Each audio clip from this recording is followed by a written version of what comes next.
Alright, so I was sitting at home and I had nothing better to do, and I had like a whole bunch of coffee early this morning. And so I'm kind of on the edge. I got all my homework done, so I decided to go ahead and make that video.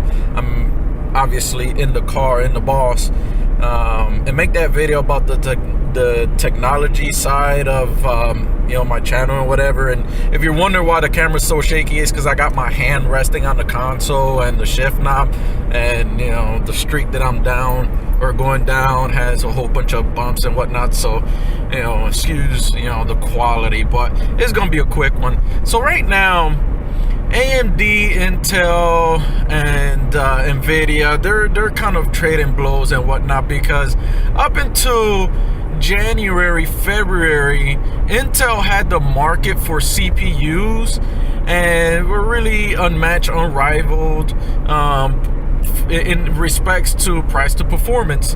AMD with their Ryzen lineup, looking at it, and I'm gonna be buying at some point a Ryzen CPU, but price to performance, AMD came out of the woodworks, swinging hella hard.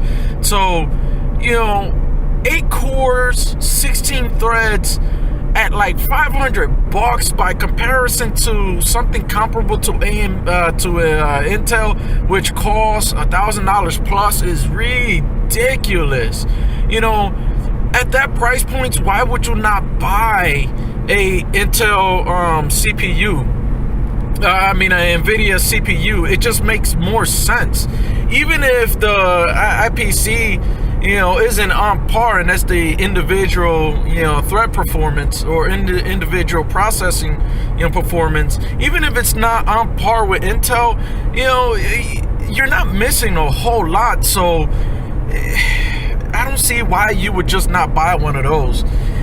On the graphics side, if I were to go buy a graphics card right now, I would probably wait till Vega normalizes, because Vega, for the price that they're selling their Vega, and there's kind of a little bit of controversy and whatnot about Vega, but it's in process of being resolved. You're gonna have to look a lot of this up, but point being is that if Vega stays at the I think it was 300, 400, 500, or 300, 400 price mark for 56 and 64 Vega, that is really, really great, because almost getting 1080 performance or beating it out just a little bit in 1080 performance is really, really good.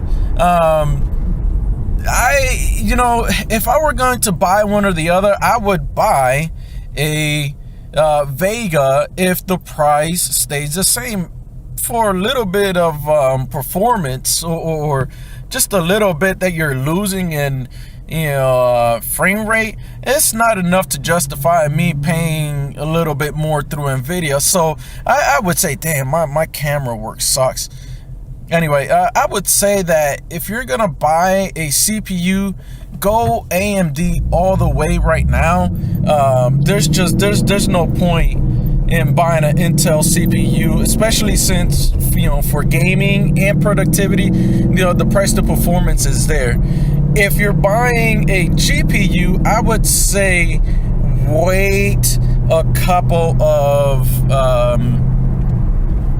maybe months, and then see where the market stabilizes. But I'm willing to bet that if the market stabilizes and the prices stay at where they're supposed to be at, the Vega 64 and 56 are going to be a really, really good buy when it comes to getting good performance and FPS. And there's not going to be a need to buy an Nvidia graphics card for what you're getting. A couple of FPS. Listen, anything above 60, they say that you can't notice it. I could notice it, but anything above 60 FPS is gonna be good. And the 64s in most games, they're hitting above 75, 80. And this is at 1440p graphics. So I would say wait for a little while and then make your decision. But if you're in the market for CPU, go Ryzen. If you're in the market for graphics, definitely wait, because I think Vega is gonna make a good card, especially once drivers start to become more optimized and games become more optimized and whatnot. So I would definitely wait on that. That's my take on the market right now, and I do have some other videos and whatnot that I do want to throw out there, but that's gonna be it for now for this video. I'm currently on the way to go shoot another video on the Boss, and there might be 2 on that, so stay tuned for that. Have a good one, guys.